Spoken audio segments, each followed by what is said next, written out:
ഞാൻ ഈ പറഞ്ഞ വളരെ സീരിയസ് ആയി പോയി, മരിക്കാൻ പോണു, മരിച്ചു എന്നൊക്കെ ഇങ്ങനെ റൂമേഴ്സ് വരുന്ന സമയമാണ്. അങ്ങനെ ഏതായാലും കയ്യാല പുറത്തെ തേങ്ങ പോലെ ഇങ്ങോട്ട് വീണു, രക്ഷപ്പെട്ടു. പിന്നീട് ഞാൻ സിനിമയിൽ നിന്ന് അകന്നുപോയി. കാരണം അന്ന് സിനിമയിൽ പാടണമെങ്കിൽ മദ്രാസിൽ പോകണം. അപ്പോൾ അന്നത്തെ റെക്കോർഡിംഗ് എന്ന് പറയുന്നത് കൂടുതലും എറണാകുളത്താണ് ഈ കാസറ്റ് കമ്പനികളൊക്കെ ആരംഭിക്കുന്നത്. 82-ലാണ് ആദ്യത്തെ കാസറ്റ് കമ്പനി ഉണ്ടാകുന്നത്. അങ്ങനെ ആ ഒരു രീതിക്ക് എറണാകുളത്തേക്ക് ഞാൻ താമസം മാറ്റുകയായിരുന്നു ആ സമയത്ത്. പക്ഷെ മദ്രാസിൽ പോകാനുള്ള ബുദ്ധിമുട്ട് കാരണം ഞാൻ സിനിമയിൽ നിന്ന് അകന്നുപോയി. അപ്പം അങ്ങനെ ഇരിക്കെ ഒരു ദിവസം, അപ്പം എൻ്റെ ഗാനമേള വേദികളിൽ പലപ്പോഴും ഞങ്ങൾ സിദ്ദിഖും ലാലും ഒക്കെ മെമിക്രി പറഞ്ഞിട്ടുണ്ട്. എൻ്റെ ട്രൂപ്പിൻ്റെ ആയിട്ട് അല്ലെങ്കിൽ പോലും അവരുടെ പരിപാടികളായിട്ട് ഞങ്ങൾ പിന്നെ സഹകരിച്ച് പോയിട്ടുണ്ട്. അപ്പോൾ അങ്ങനെ ഉള്ളൊരു പരിചയം വെച്ചിട്ട് രാംജി റാവു സ്പീക്കിംഗ് എന്നുള്ള പടം വരുന്നു. അത് കഴിഞ്ഞ് മാന്നാർമത്തായി, അങ്ങനെയൊക്കെയുള്ള പടങ്ങൾ വരുന്നു, എല്ലാം ഹിറ്റ്. അങ്ങനെ ഇരിക്കുകയാണ് ഈ ആക്സിഡന്റ് സംഭവിക്കുന്നത്. അപ്പോൾ ഈ ആക്സിഡന്റ് കഴിഞ്ഞ് ഞാനിങ്ങനെ ഒരു ദിവസം, ഞാൻ താമസിക്കുന്ന അന്ന് എയർലൈൻസ് എന്ന് പറഞ്ഞൊരു MG റോഡിലൊരു ഹോട്ടലിൽ എനിക്ക് മുറി ഉണ്ടായിരുന്നു, വലിയൊരു മുറി. അപ്പോൾ പുള്ളി എൻ്റെ വലിയൊരു അഭ്യുദയകാംക്ഷയായിരുന്നു, അതിൻ്റെ പ്രൊപ്പറേറ്റർ നാസർ.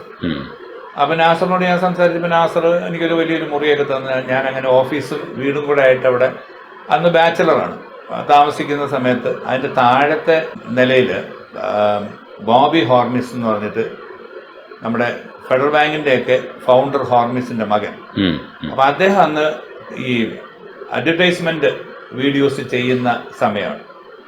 അപ്പോൾ പുള്ളിക്കാരനെ കാണാനായിട്ട് ഈ നമ്മുടെ സിദ്ദിഖും ലാലും അവിടെ എപ്പോഴും വരാറുണ്ട്. അപ്പം ഞാനൊരു ദിവസം കാർ ഷെഡിൽ നിൽക്കുമ്പോൾ ഇവരവിടെ വരുന്നു. അപ്പം ഞാൻ പറഞ്ഞു, നിങ്ങൾ പുതിയ പടമൊക്കെ എടുത്തിട്ട് നമ്മളെ വിളിക്കുന്നില്ലല്ലോ എന്ന് പറഞ്ഞപ്പം, നോക്കട്ടെ നമുക്ക് എന്തെങ്കിലും ചെയ്യാൻ പറ്റുമോ നോക്കാമെന്നൊക്കെ പറഞ്ഞ് അങ്ങനെ ഇരിക്കുകയാണ് ഈ ഗോഡ് ഫാദർ വരുന്നത്. അപ്പൊ സൂക്ഷ അന്ന് ഗോഡ് ഫാദറിന്റെ റെക്കോർഡിങ്ങിന്റെ അന്ന് തന്നെ എനിക്ക് പാലായില് അരുവിത്തുറ പള്ളിയില് എനിക്കൊരു ഗാനമേള ഓൾറെഡി ബുക്ക്, അന്നൊക്കെ 4-5 മാസം മുമ്പേ ബുക്ക് ചെയ്തിട്ടുണ്ടായിരുന്നു. അപ്പൊ അതേ ഡേറ്റിലാണ് മദ്രാസിൽ ഈ ഗോഡ് ഫാദറിന്റെ റെക്കോർഡിങ് വരുന്നത്. അപ്പം ഈ അപകടം കഴിഞ്ഞ ആദ്യത്തെ പടമാണ്, കളയാനും വയ്യ.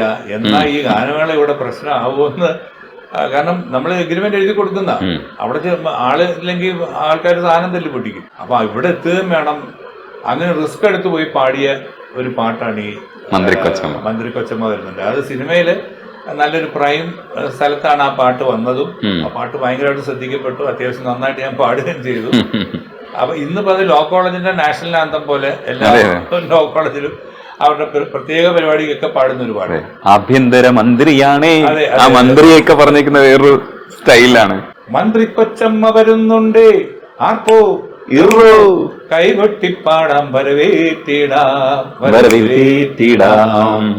ആചാര കതിന മുഴക്കിടാം ടപ്പോ ടിപ്പോ കല്യാണം കൂടാൻ കഴിയാത്തവരെ കഥയറിയാത്തവരെ ആഭ്യന്തര മന്ത്രിണിയാണേ ആഡംബരം ഒത്തിരി വേണേ ആഭ്യന്തര മന്ത്രിണിയാണേ ആഡംബരം ഒത്തിരി വേണേ ആനപ്പാറയിൽ അച്ചമ്മയ്ക്കും കൊച്ചമ്മയ്ക്കും കാവൽ പട്ടാളം അമ്പൊമ്പൊമ്പൊമ്പൊമ്പോ. ഓരോ സ്ഥലത്തും ഓരോ എക്സ്പ്രഷനൊക്കെ ഇട്ട് പാടിയ ഒരു പാട്ടാണ്.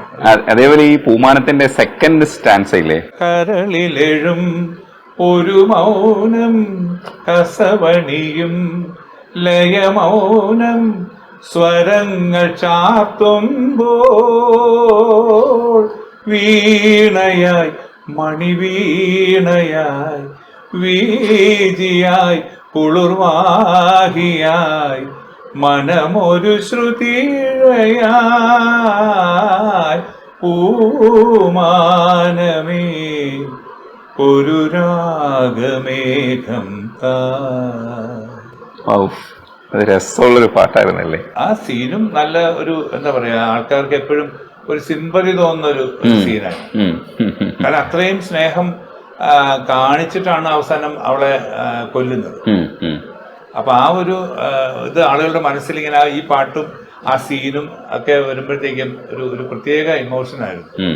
സാർ ഈ അപകടത്തെ കുറിച്ച് പറഞ്ഞതുപോലെ തന്നെ ഈ കിഡ്നി ഫെയിലൂർ ആയ സമയത്ത് ഒരു അച്ഛനാണ് സഹായിച്ചത്. അത് കുറച്ചു കാലം അത് പുറത്തു പറഞ്ഞില്ല. അച്ഛന്റെ പേര് വെളിപ്പെടുത്തണ്ടെന്നാണ് പറഞ്ഞിരുന്നത്. പിന്നീട് ഏത് സാഹചര്യത്തിൽ ഇത് വെളിപ്പെടുത്താം, അത് മറ്റുള്ളവർക്ക് ഒരു സന്ദേശമാവാൻ വേണ്ടിയിട്ടാണോ വെളിപ്പെടുത്തിയത്? തീർച്ചയായിട്ടും. എന്താ വെച്ചാല് വേൾഡ് കിഡ്നി ഡേ എന്ന് പറഞ്ഞിട്ട് ഒരു ദിവസമുണ്ട്.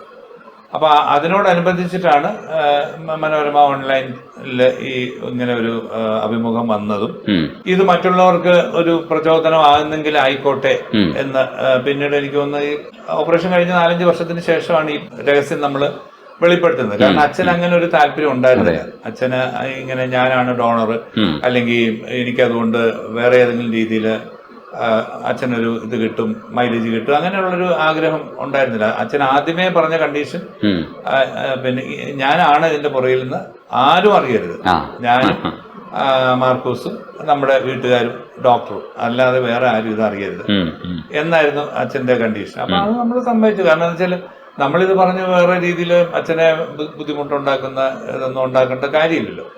അപ്പൊ അതുകൊണ്ട് അന്ന് നമ്മൾ അങ്ങനെ സമ്മതിച്ചു പോയിരുന്നു. പക്ഷെ പിന്നീട് ഈ പറഞ്ഞ പോലെ ഇത് മറ്റുള്ളവർക്കൊരു പ്രചോദനം ആകുന്നെങ്കിൽ, മറ്റുള്ളവർക്ക് ഇതുപോലെ ഡൊണേറ്റ് ചെയ്യാനോ അല്ലെങ്കിൽ പേടിക്കണ്ട, ഈ കിഡ്നി ഫെയിലിയർ വന്നാൽ നമുക്ക് ജീവിതം അതോടുകൂടി തീർന്നു എന്നുള്ളൊരു ധാരണ വേണ്ട എന്ന് വരുത്താൻ കൂടിയാണ് നമ്മൾ പിന്നെ അത് രണ്ടുപേരും കൂടെ തീരുമാനിച്ചത്, വേൾഡ് കിഡ്നി ഡേയിൽ അത് അറിയിച്ചത്. അതൊരു നല്ല സന്ദേശമായിരുന്നു സത്യത്തില്. ദൈവഭയമില്ലെന്റെ ദൈവം എന്ന് പറയുന്ന ആ പാട്ട്, അതും ഇതേപോലെ ഹിറ്റ് ഗണത്തിലുള്ള പാട്ടാണ്. അതെ അതെ അതെ. ഒരു സമയത്ത് ഈ ഇങ്ങനെയുള്ള കുറെ പാട്ടുകൾ ഭയങ്കര ഹിറ്റായിരുന്നു, ഒന്നിനു പുറകെ ഒന്നായിട്ട് ഹിറ്റായിരുന്നു. അതിന്റെ ഒരു 4 പേര് ഞാൻ പാടാം.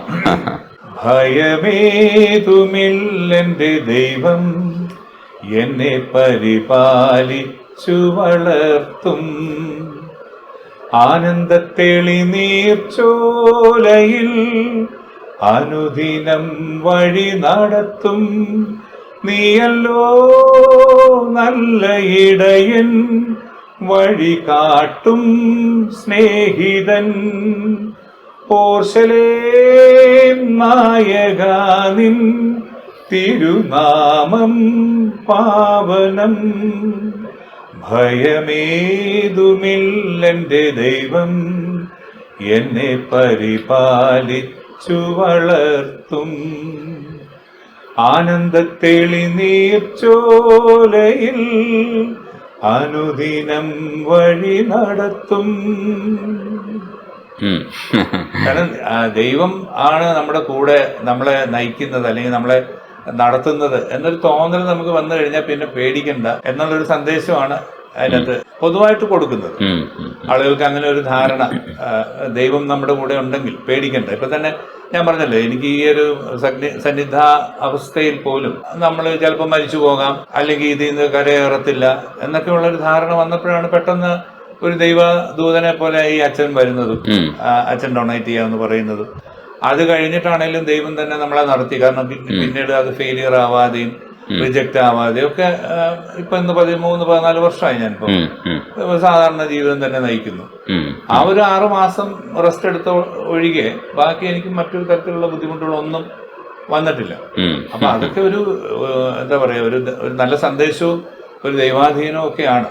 അപ്പൊ ദൈവം നമ്മളെ ഇപ്പം ഏതൊരവസ്ഥയിലും അവസാനം നമ്മൾ വിളിക്കുന്ന വാക്ക് ഒന്ന് അമ്മയും ഒന്ന് ദൈവമാണ്. അപ്പം എത്ര വേദന വരുമ്പോഴും നമ്മൾ അമ്മയെ എന്നല്ലേ വിളിക്കുള്ളൂ, അല്ലെ ദൈവമേ എന്നേ വിളിക്കുള്ളൂ. അപ്പൊ ആ ഒരു സന്ദേശമാണ് നമ്മൾ ഇതിനകത്തൂടെ എല്ലാവർക്കും കൊടുക്കുന്നത്.